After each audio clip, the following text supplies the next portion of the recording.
نماز میں وسوسے بہت آتے ہیں، کیسے بھگایا جائے؟ دیکھو نماز میں وسوسے اگر اس طرح کے آ رہے ہیں نا، وسوسے دو طرح کے ہوتے ہیں. بعض لوگوں کو طہارت یعنی ناپاکی کا وسوسہ شروع ہو جاتا ہے کہ پتہ نہیں ہوا تو نہیں خارج ہوئی ہے، پیشاب کا قطرہ تو نہیں نکلا. تو اس کے بارے میں صحیح حدیث ہے کہ جب تک 100% یقین نہ ہو وضو ٹوٹنے کا، اس وقت تک یہی سمجھا جائے گا کہ وضو باقی ہے. اب جو وسوسے کا مریض ہے اس کو یہ شبہ ہوتا ہے پتہ نہیں مجھے 100% یقین ہو رہا ہے کہ نہیں ہو رہا ہے. تو اس کا علماء نے حل لکھا ہے کہ اگر آپ قسم اٹھا کے کہہ سکیں نا، کوئی اس وقت پوچھے کہ بھئی آپ کی ہوا خارج ہوئی ہے یا پیشاب کا قطرہ نکلا ہے، تو آپ قسم اٹھا کے بولیں اللہ کی قسم ہوا خارج ہوئی ہے، تو یہ اس کی علامت ہے آپ کو 100% یقین ہے. یعنی اگر آپ قسم اٹھا سکتے ہو تو کہا جائے گا کہ وضو ٹوٹا ہے. لیکن جو وہمی ہے نا وہ کہے گا پتہ نہیں میں قسم اٹھا سکتا ہوں کہ نہیں اٹھا سکتا. یہ بھی ہوتا ہے. اگر کوئی اس وقت مجھ سے پوچھے تو میں کیا قسم اٹھا سکتا ہوں، تو یاد رکھو اگر آپ کو اس میں ڈاؤٹ ہو رہا ہے اس کا مطلب آپ قسم نہیں اٹھا سکتے. کیونکہ جب آپ کو یقین ہوتا تو کہتے ابھی رات کا وقت ہے نا، میں آپ سے پوچھوں بھائی ظہر ہے یا رات ہے، تو آپ قسم اٹھا کے فوراً کوئی کتنا ہی وہم کا مرض ہو آپ قسم اٹھانے میں ہچکچاؤ گے نہیں. تو اگر یہ ہو رہا ہے پتہ نہیں قسم اٹھا سکتا ہوں، تو یہ اس کی علامت ہے کہ آپ قسم نہیں اٹھا سکتے اور آپ کا وضو نہیں ٹوٹا.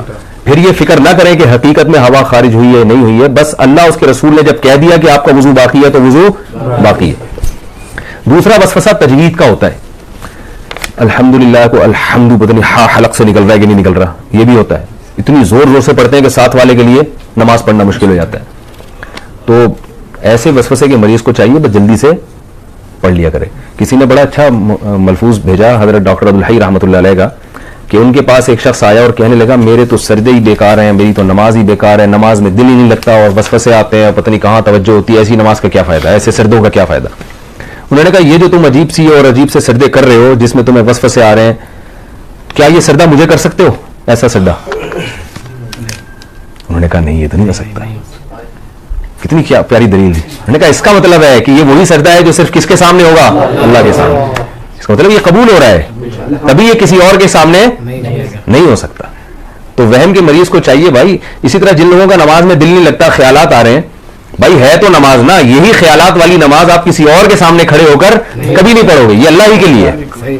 تو یہ اس سے میں نے یہ سنا مجھے اتنا فائدہ ہوا، میں نے کہا دیکھو یار کتنی حوصلے کی بات کر لی انہوں نے. بھائی ٹوٹی پھوٹی لنگڑی لولی نماز ہے تو اللہ کے لیے نا، باقی ظاہر ہے دن بھر محنت مزدوری کریں گے تو خیالات تو آئیں گے. خیال تو ایسی چیز ہے جتنا بھگاؤ اور آئے گا.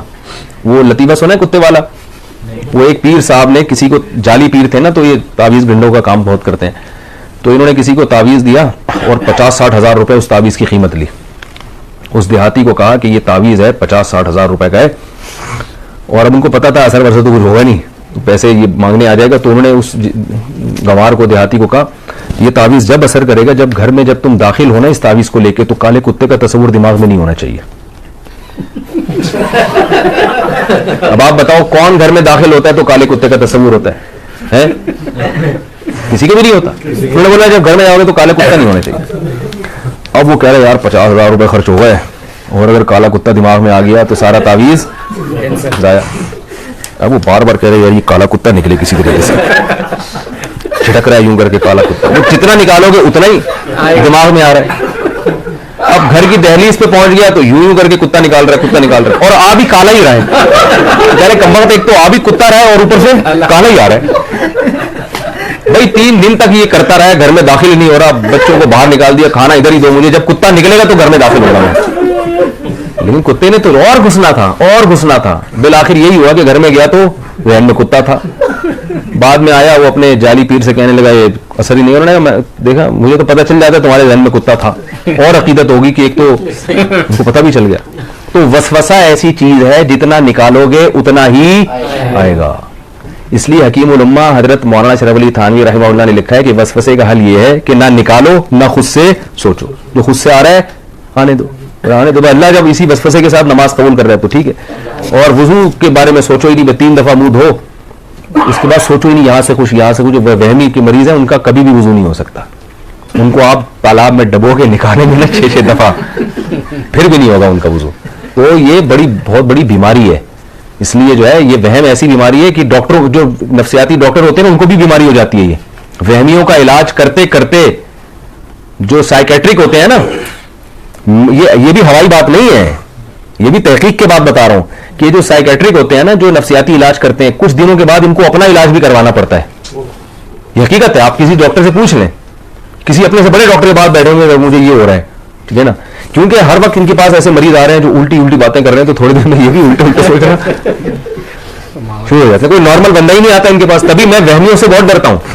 کسی کو طلاق کا وہم ہو گیا, کسی کو جناب طہارت کا وہم ہو گیا, تو زیادہ فون آتے ہیں, پھر میں اس کو وہمیوں کی لسٹ میں ڈالتا ہوں. میں کہ بھائی تو پاگل ہے, ہم کو تو نہیں پاگل بنانا, تو ہم بھی یہی سوچنا شروع کر دیں. میں 2-4 دفعہ اب نہیں بتاؤں گا مسئلہ.